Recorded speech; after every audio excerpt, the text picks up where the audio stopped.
इस वीडियो में हम लोग देखेंगे क्लास 7वीं विज्ञान अध्याय 2 जंतुओं में पोषण के सभी प्रश्न उत्तर को। चलिए इस वीडियो को शुरू करते हैं। अभ्यास क्वेश्चन नंबर 1, खाली स्थानों को भरिए। मानव शरीर की सबसे बड़ी ग्रंथि खाली स्थान है यकृत।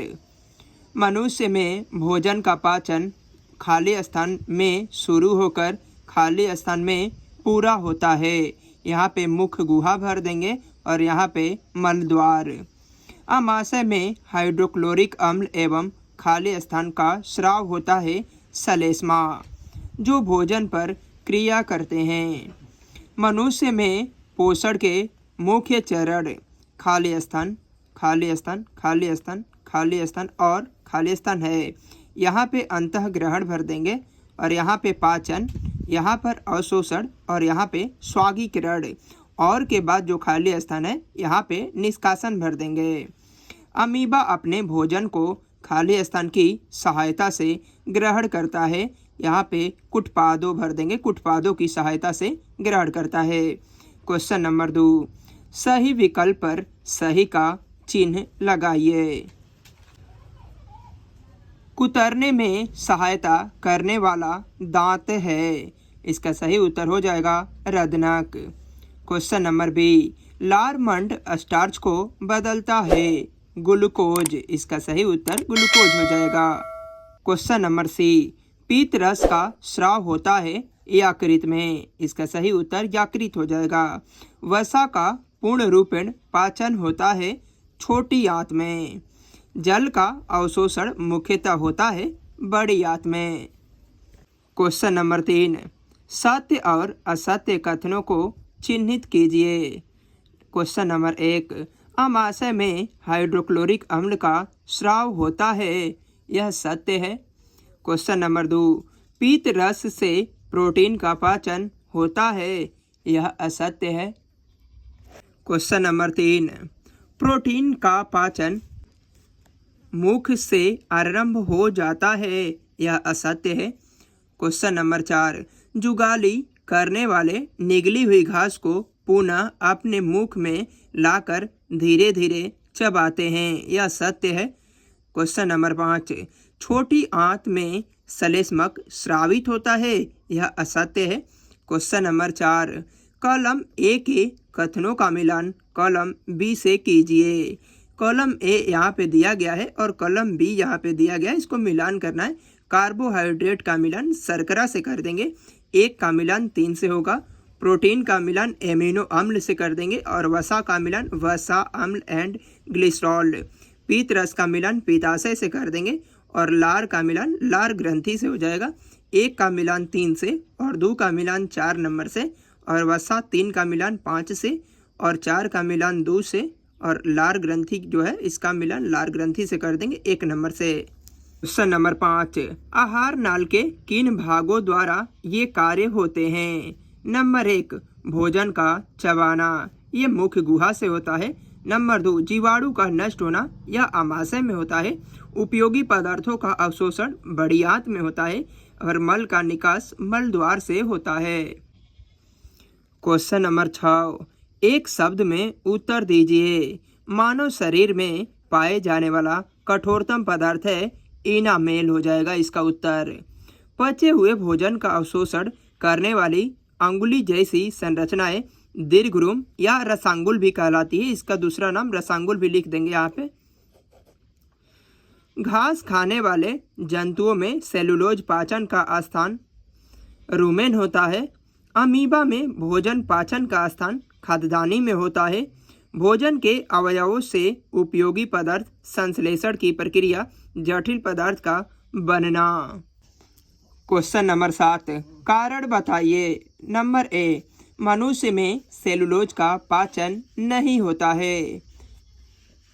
इसका उत्तर में हम लोग लिखेंगे कि मनुष्य में सेलुलोज का पाचन इस कारण से नहीं होता है क्योंकि इसके आहार नाल में रूमेन नहीं होता है और जुगाली करने की प्रक्रिया नहीं रहती है।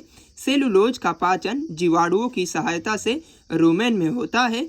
ये जीवाणु केवल पशुओं के आहार नाल में होते हैं। क्वेश्चन नंबर बी, अमीबा के खाद्यदानी में भोजन का पाचन होता है। इसका उत्तर में हम लोग लिखेंगे कि अमीबा के खाद्यदानी में भोजन का पाचन इसीलिए होता है क्योंकि उसमें खाद्यदानी के अतिरिक्त कोई पाचन तंत्र नहीं होता है। भोजन को पकड़ने के लिए अमीबा अपने पदार्थों को विकसित करता है और चारों ओर का विकसित पदार्थ मिलकर एक सा हो जाते हैं और भोजन खाद्यदानी में बंद होकर कोशिका के अंदर चला जाता है। क्वेश्चन नंबर सी, वायु नली तथा भोजन नली का संबंध ग्रसनी से है, फिर भी भोजन वायु नली में नहीं जाता है। इसका उत्तर में हम लोग लिखेंगे कि वायु नली और भोजन नली का संबंध ग्रसनी से है, फिर भी भोजन वायु नली में इस प्रकार नहीं जाता है क्योंकि वायु नली के ऊपर एक मांसल संरचना होती है जिसे इपनीलोटिस कहते हैं। यह वाल्व का काम करता है। जब हम भोजन ग्रहण करते हैं तो यह वाल्व वायु नली को ढक लेता है जिससे भोजन वायु नली में नहीं जाता है। क्वेश्चन नंबर 8, छोटी आंत में किन ग्रंथियों के स्राव आते हैं? पाचन में उनकी क्या भूमिका है? इसका उत्तर में हम लोग लिखेंगे कि छोटी आंत लगभग 6 से लेकर 7 मीटर तक लंबी नली है। इसके यकृत, अग्नाशय और स्वयं की दीवारों से स्राव होता है। यकृत पीत रस को स्रावित करती है जहां वसा का पाचन होता है। अग्नाशय से स्रावित द्रव प्रोटीन, कार्बोहाइड्रेट और वसा को छोटे रूपों में बदल देती है। छोटी आंत में भोजन कार्बोहाइड्रेट, ग्लूकोज, प्रोटीन, एमिनो अम्ल और वसा अम्ल में परिणत हो जाता है और स्वागीकरण की क्रिया होती है। जो भोजन नहीं पचता है वह बड़ी आंत में जाता है। क्वेश्चन नंबर 9, अमीबा में पोषण की प्रक्रिया मानव से भिन्न है, कैसे?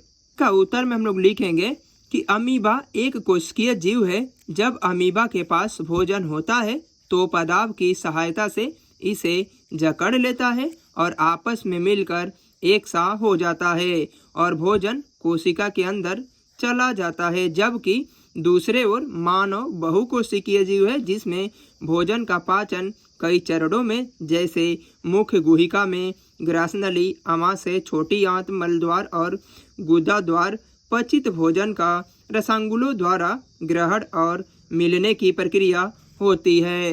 क्वेश्चन नंबर 10, मनुष्य में पाए जाने वाले दांत तथा उनके कार्यों को लिखें।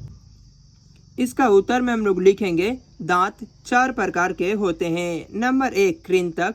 मनुष्य में पाए जाने वाला प्रमुख कृंतक आगे की ओर चौड़ा होता है, कई चीजों को काटने का काम आता है। नंबर 2, रदनक। यह कड़े चीजों को चीरने और फाड़ने में काम करता है। नंबर 3, अग्रच्वडक। कटे हुए भोजन को अच्छी तरह से पीसने और चबाने का काम करती है। नंबर 4, च्वडक। यह भोजन को अच्छी तरह से चबाने और पीसने का काम करता है। क्वेश्चन नंबर 11, मनुष्य के पाचन तंत्र का नामांकित चित्र बनाइए। इसका उत्तर किताब में दिया गया है। क्वेश्चन नंबर 11 का उत्तर यहाँ पे है मानव पाचन तंत्र। ये वाला फिगर खुद से बनाना है और इसको जो दर्शाया गया है मुख्य गुहिका, ग्रासिका, आमाशय, छोटी आंत, बड़ी आंत, मलाशय, मलद्वार, इसको भी लिख लेना है। ये खुद से करना है। इस प्रकार हम लोगों ने पाठ 2 के सभी प्रश्न उत्तर को देख लिए हैं। मिलते हैं नेक्स्ट वीडियो में।